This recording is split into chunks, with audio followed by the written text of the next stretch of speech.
샬롬, 반갑습니다. 서차원 목사입니다. 벌써 10월입니다. 새로운 10월도 하나님의 뜻 안에서 형통하게 하시길 기원합니다. 오늘 우리가 함께 읽고 나눌 말씀은 마가복음 14장 46절로 52절까지의 말씀입니다. 제가 읽겠습니다. 그러자 그들은 예수께 손을 대어 잡았다.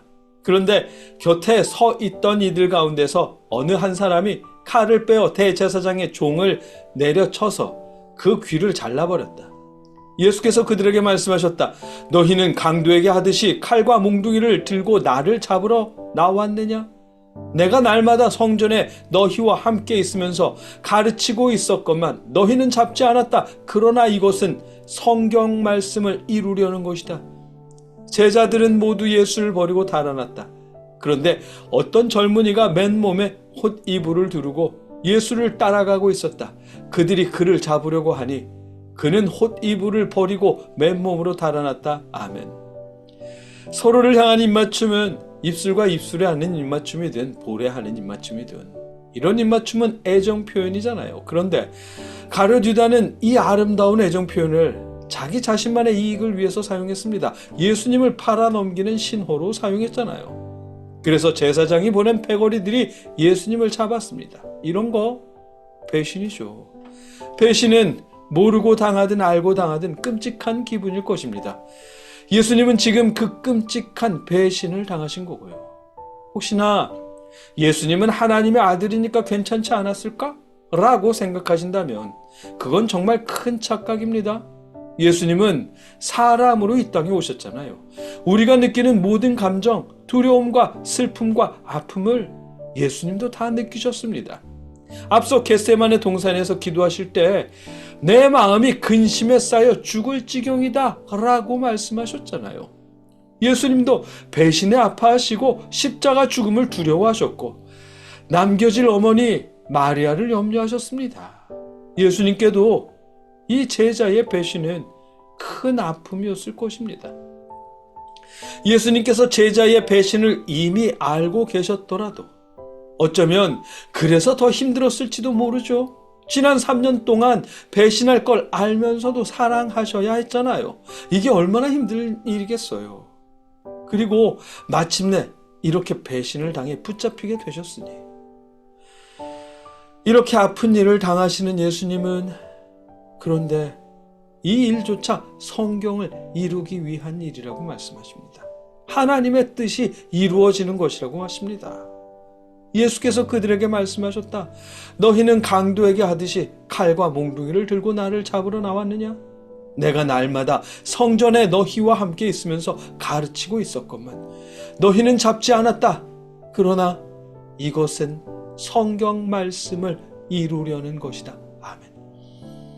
예수님이 한밤중에 이렇게 강도가 잡히듯 칼과 몽둥이를 든 사람들에게 붙잡히는데 제자들 중 누군가 잠깐 칼을 한번 휘둘렀을 뿐 전부 도망치고 말았습니다.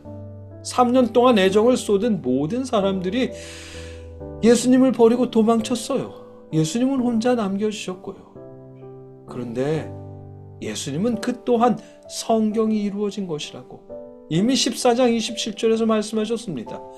너희가 모두 걸려서 넘어질 것이다. 성경에 기록하기를 내가 목자를 칠 것이니 양떼가 흩어질 것이다 하였기 때문이다. 아멘. 가룟 유다의 배신, 한밤중의 체포, 제자들의 도망, 이 모든 일이 하룻밤 사이에 일어난 일입니다. 지난 3년간 제자들을 가르치며 돌보셨고 아픈 사람들과 귀신 들린 사람들을 고치셨고 예루살렘 성전에서 사람들을 가르치셨고 지난 3년간 말 그대로 청춘을 불태우셨습니다. 예수님은. 그런데 그 3년의 수고가 이렇게 하룻밤 사이 제자들의 배신과 강도 잡히듯 잡히는 모습으로 돌아왔습니다. 이 정도면 이번 생은 망한 거 아닐까? 라는 생각이 들만도 하죠. 어떻게 보면 요즘 기준으로 보면 예수님의 목회는 실패한 것처럼도 보이고요. 그러나 예수님은 이 모든 일들이 이것은 성경 말씀을 이루려는 것이다 라고 고백하십니다. 하나님의 뜻이 이루어지는 것이라고 고백하셔요. 그러게요. 대부분은 안 좋은 일이 일어나거나 교회에서 배신을 당하거나 목사님께 혹은 다른 성도들에게 상처를 입으면 사탄이 믿음을 흔드는 거라 말하곤 합니다. 또 생각하곤 합니다. 그런데 그런 일이 사탄의 시험이라면 더 속상할 것입니다. 왜냐하면 사탄이 나를 시험하는데 하나님이 지켜주시지 않은 거잖아요. 게다가 사탄의 시험을 이기려면 상처 입은 그 사람이 이를 악물고 이겨내야 하고요. 더 속상한 일 아닐까요? 그러나 그런 일조차 하나님의 뜻이라고 생각한다면 그곳을 벗어나서 다른 곳에서 평안하고 자유롭게 하나님을 섬기는 뜻일 수도 있고, 조용히 주님이 당하신 배신을 묵상하며 주님의 사랑을 느껴보라는 하나님의 배려가 될 수도 있겠고요.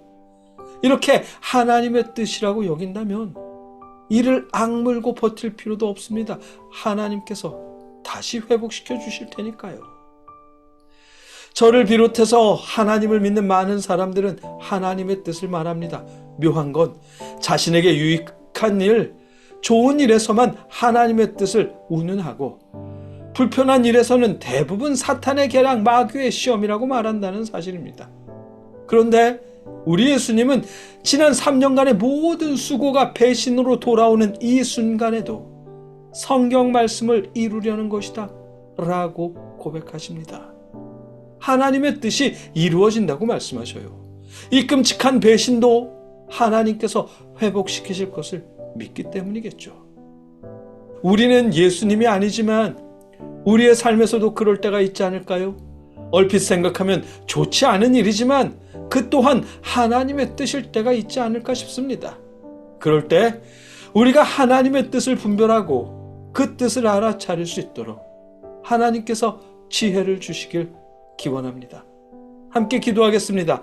사랑의 하나님, 우리를 향한 하나님의 돌보심은 늘 좋은 일이었으면 좋겠습니다. 그러나 하나님의 뜻이 있어서 우리가 혹시 돌부리에 걸리게 된다면 그때도 우리가 한탄하는 대신에 그 돌부리를 통한 하나님의 뜻을 이해할 수 있도록 우리에게 지혜를 주시옵소서.